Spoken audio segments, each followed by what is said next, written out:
Bai, egia esan antsiedadea da igual egokien erabiltzen den kontzeptuetatiko bat, eta egia esan gizartean erraztasuna handia dago, ez, identifikatzeko noiz gauden antsiedade egoera batean.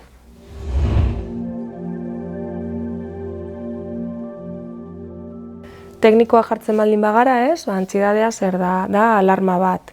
Egoera larri batean aurkitzen garenean edo buruak identifikatzen duenean, alerta egoeran jartzen gara eta hori da antsiedadea.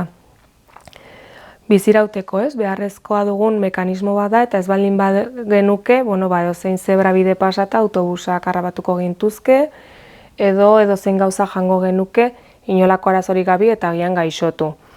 Ze ezaugarri ditu, gero eta gehiago orokortzen dela, bai, urduritasuna sortzen dela, ezin egona, loan dauzkala eragin handiak, elikaduran ere bai, barneko sistemetan ere bai, nola eragiten duen gure sistema gastrikoan adibidez, edo buruko minak sortzen dituela, eta antsiedadea gainera erantzun bat eskatzen digu, ez?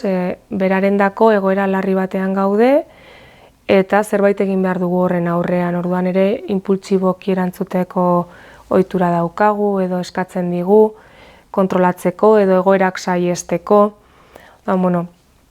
Nik esango nuke antsiedadearen ezaugarri nagusiena dela alarma sistema bat dela, guregan gorputz osoa aktibatuko dela hortik ongi ateratzeko eta erantzunak automatikoki ematen ditugula askotan baloratu gabe egokiena den edo ez.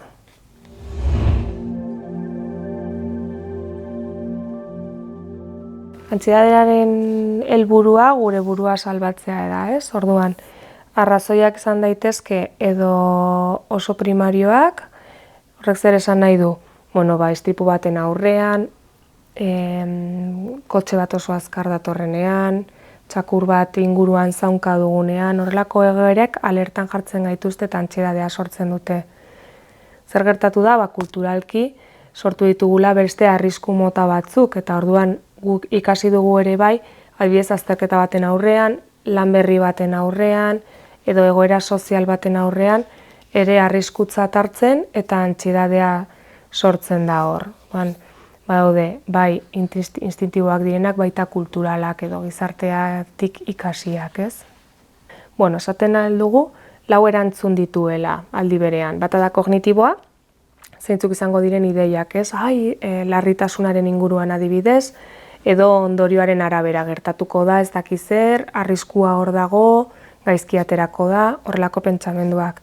Emozionalak, ez? Urduritasuna, beldurra, ezinegona. Beste bat da fisiologikoa, ez? Nola erantzaten duen nire gorputza.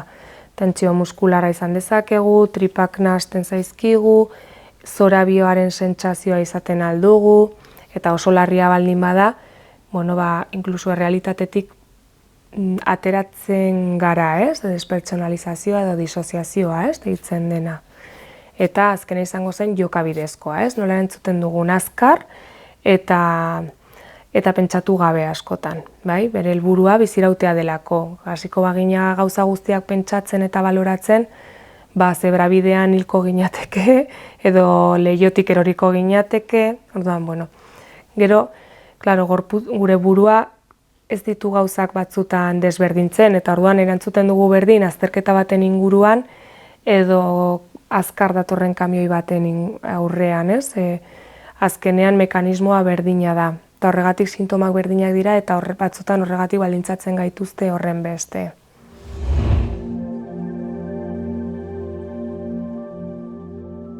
Prebentzioa oso importantea da, antsiedadea da gure gizartean dagoen arazoetako ohikoena edo ohikoenetako bat, ez? Orduan, prebentzioa nondik? Lehenengo kognitiboki ari baldin bagara, nola ari garen hezitzen, ez? Gure haurtzaroan, nerabezaroan eta geroz eta malgutasun gehiago arazoi aurre egiteko gaitasun gehiago eduki, orduan eta baliabide gehiago izango ditugu eta antsiedadea manejatzeko, lehenengo, aurren besteko antsiedade sortzeko eta gero manejatzeko erreztasun gehiago, ez? Hori alde batetik. Jokabidezkoak, geroz eta ohitura gehiago euki gauza aurre egiten eta gure kabuz gauzak konpontzen, orduan eta hobeto, ez ikaspena beste bat izango da, eta ez dugu horren besteko antsiedaderik eukiko, eta sortzen denean manejatuko dugu hobeto. Eta hirugarren blokean izango zen fisiologikoa, ez? Zientifikoki ja argi dago, bai arnasketaren bidez eta bai erlaxazioaren bidez eta horrelako beste teknika askoren bidez, antsiedadea manejatzeko oso baliabide egokiak eta efikazak direla, bai? Askotan saiatzen gara antsiedadea lasaitzen erantzunaren aldetik jokabidezkoa, baina ez dugu ezer egiten. Zergatik, gure aktibazioa oso handia delako eta lehenengo lasaitu behar garelako fisiologikoki, bestela ez dugu lortuko ezer. Hortan ere gizartea heztea oso importantea da, eta horregatik oso polita da biez eskoletan egiten dituzten programa hauek, sartzen dutela heziketa emozionala, antsiedadearen lanketa eta aurre egitea, osasun etxeetan ere bai, nola egiten dituzte programak antsiedadearen inguruan, eta batez ere, COVID-aren historia honekin, komunikabideetan eta bar ere informazio asko egonda, eta horrek lagunduko du antsiedadearen maneiuan, edo aurre egite horretan erraztasuna lortzea. Antsiedadarekin ezin da bukatu, hori da kontrolatzeko, hori gainera askotan etortzen zaigun zerbait da, kitame esto, hau ezin da kendu. Orduan, lehenengo, hausnarketa, nola izan da zure funtzionamendua orain arte, zer egiten duzu, zure erantzunak hobetzen du egoera edo okertzen du? Edo ari zara hori elikatzen sistema hau, hori alde batetik, kognitiboki, zein da zure pentsatzeko era? Beti ari zara okerrenean pentsatzen, beti ari zara zure burua erruduntzen edo dudan jartzen zure gaitasuna. Eta beste izango zen ikastea benetan, nola arnastu behar dugun, nola ibili behar dugun, CHD hartu behar dugun, elikadura ere bai, elikatzeko moduak eragina handia dauka gure sisteman, eta sortzen badugu adibidez, kortisona gehiegi elikatzen garen moduagatik edo estresarengatik ere bai, orduan antsiedade gehiago izanen dugu. Orduan prebentzioaren barruan zainketa da kognitiboa, fisikoa eta autorregulazioan.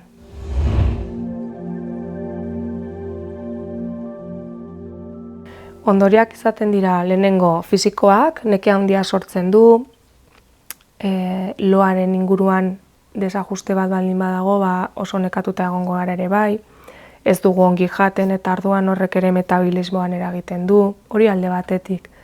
Funtzionaltasunean, klaro, nahasketaz ari baldin bagara, horrek esan nahi du, nahasmendu batetaz ari baldin bagara, gure bizitzan eragiten duela. Orduan, zenbat gauza usteari utzi diodan. Nola harremantzen ez jendearekin, agian antsiedade horrekin gehiegi oihukatzen dut, edo ebitatzen dut ez dudalako egoera horretan egon nahi.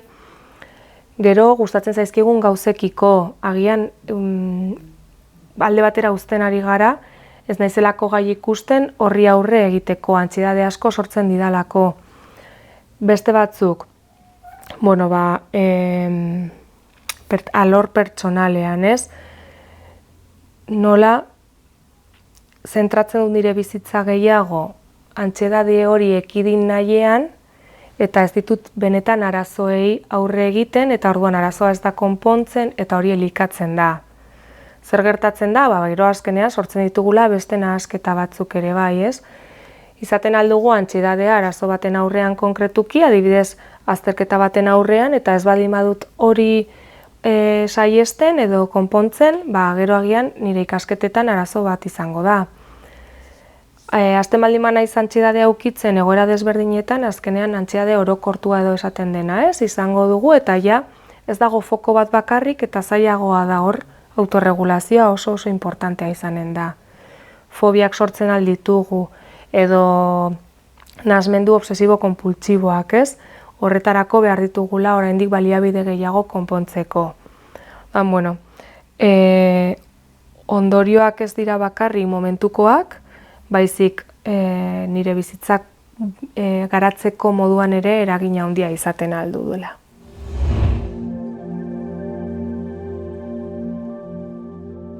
Bueno, oinarrizkoena izango litzateke tratamendu psikologikoa, bai? Hortik aterako ditugu, bai, kognitiboki aldaketak egiteko gaitasunak, kontrolatuko ditugu gure jokabideak eta hausnartuko dugu aber zeintzuk diren egokiak eta zeintzuk ez. Ikasiko dugu autorregulazioa egiten arnasketaren bidez edo beste teknika batzuen bidez. Hori nahikoa ez baldin bada, adibidez fobia batzuk sortu ditudalako, orduan esposaketan sartzen gara, ez? Nola egin aurre horri eta hori modu kontrolatu batean egin behar da, zure kontra ez joateko. Maila zego baldin bagara eta obsesibo-konpultsiboarekin baldin bagaude, hor oso tratamendu konkretuak egiten dira. Eta oso larria baldin bada, medikuarekin hitz egin beharko dugu eta koordinatu medikazioaren baten beharra baldin badaukago ikusteko edo dena delakoa. Tratamendua, orain gainera antsietatearenak oso egituratuak daude, oso ohikoak dira, baina oso importantea da ongi egitea eta dakien norbaitekin egitea. Bestela hasten gara gauzak egiten eta antsietatea, klaro, eskatuko didana da betikoa egitea. Eta orduan azkenean hasten dira gauzak, pautak ez dira oso argiak eta sortu aldira beste arazo batzuk gero, azkenean larriagoak izaten aldirenak, ez?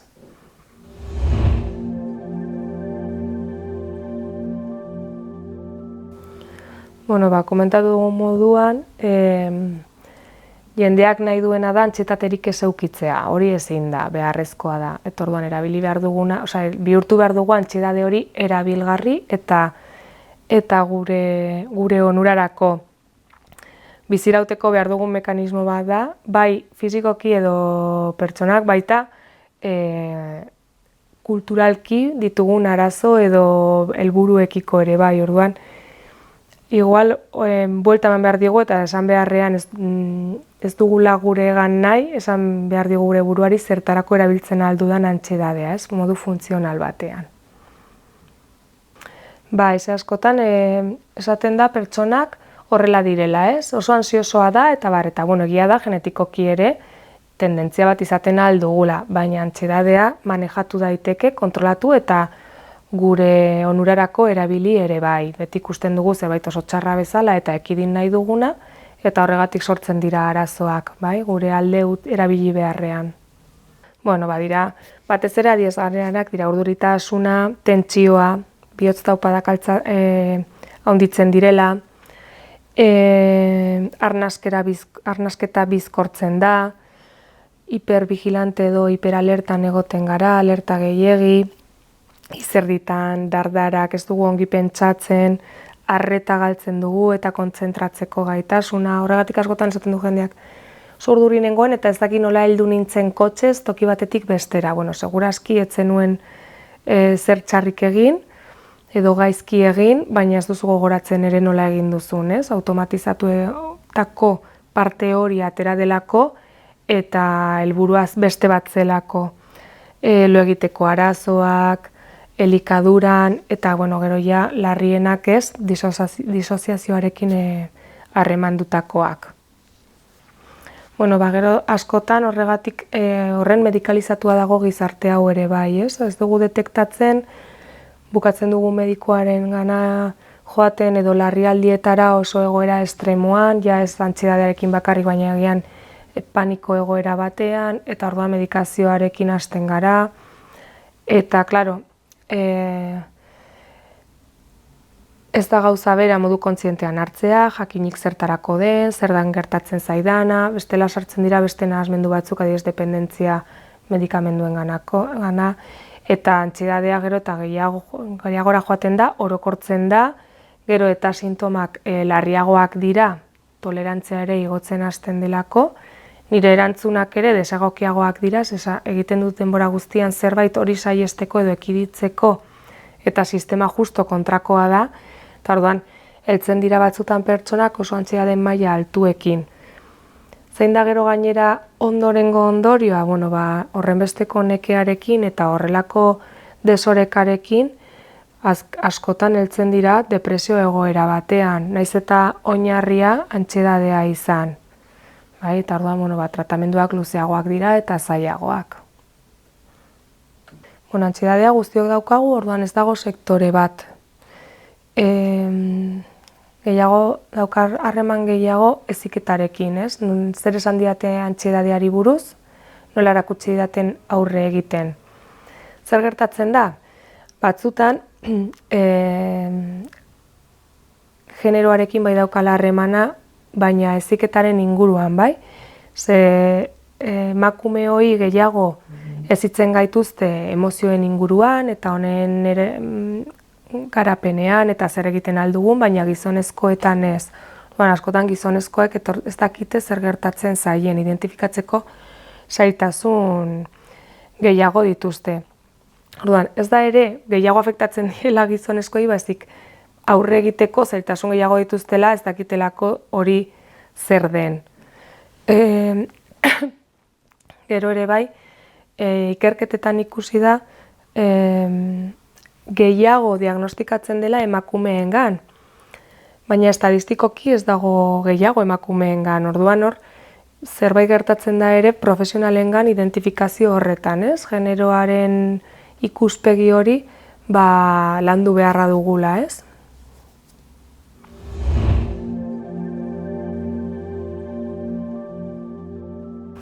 Bai, ikusi da, hori lehen uste hori zegoen, ez? Emakumeongan gehiago ematen zela, baina ez dauka zentzuri, bai, bizitauteko zerbait delako. Eta orduan, hortik aurrera hasi dira ikerketak gehiago zuzentzen, ez? Lehenengo prebentziorako zer egiten aldugun hori saihesteko, horrelako egoera larrietan aurkitzeko. Zeintzu diren arrisku faktoreak izan daitezke, indarkeria egoera batean egotea, egoera sozial bate txarrean egotea, edo behin eta berriz egoera larrietan aurkitzea, ez? Baina gero heziketa moduan, zurruntasunean ere bai, gero eta baliabide gutxiago eman pertsonari, orduan eta antsiedade maila altuagoak dituztela ikusi izan da, eta azkenengoak izan dira ere bai, zeintzuk diren generoaren inguruan ere bai, antsiedade hori manejatzeko moduak, ez? Emakumeongan gehiago da hitz egitea, psikologoarengana joatea edo medikazio hartzea, eta gizonengan ikusi da konpultsiboagoa dela, ez? Erretzea, edatea, kirola egitea eta horrelakoak. Orduan,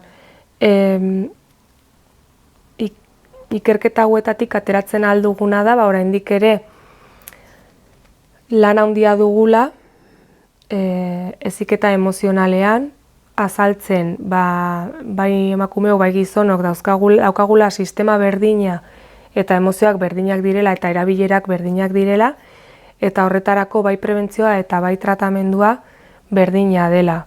Eta ez dutugula, helburua ez dela saihespena izan behar edo ekiditzea, baizik horri aurre egitea. Eta batez ere, COVID-aren inguruan, izan dugun honekin, atera dira ikerketa asko nola egin zaion aurre antsiedadeari, eta ikusi da hori, azkenean, egoera horretan, orokorrean manejatu dela hobeto emakumeen artean, gizonen artean baino, erantzuteko sistema honengatik.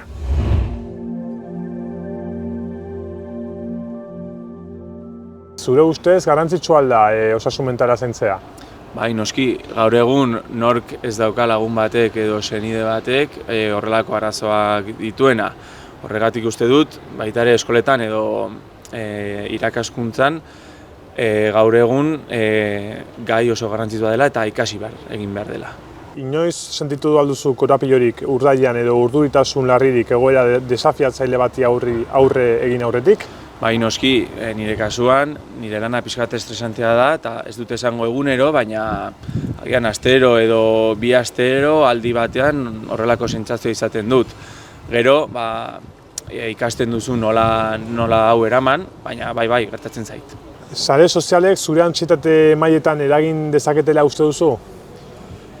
Nire kasuan uste dut ezetz. Zergatik nik sare sozialak ez ditut asko erabiltzen. WhatsAppa eta Facebooka da ditut, baina hori, ez dut asko erabiltzen, eta nire kasuan ez dute eragin handia. Bilatu alduzu estrategia pertsonalik antxetate une horiek arintzeko, ala nola arnasketa sakona, meditazio gisa hontako estrategiak? Bai, noski, arnasketa sakona uste dut oso metodo ona dela, baita ere kirola egitea, adibidez, korrika egitea, igeria egitera edo aerobikoak diren kirolak uste dut oso onak direla, eta baita ere situazio bat nahiko zaila dela pentsatzen dudanean, ondorioak edo ze ondorioak egon aldiren pentsatzen ditut. Eta horrela ikusten dut, realitatean hori ondorioak ez direla oso grabeak izan behar eta laguntzen dit erlaxatuagoa egoteko.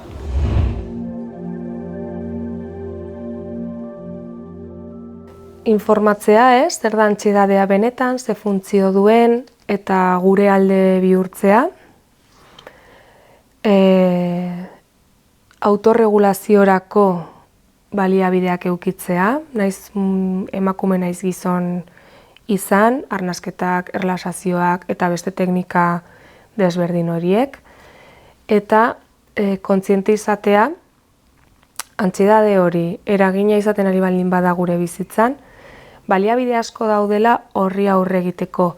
Daude programak, daude laguntza taldeak, daude psikologoak eta dagoia medikazioa ere bai. Kontziente izatea eta antsiedadearen erabilera egokia helburutzat edukitzea izango zen egokiena, bakoitzarendako.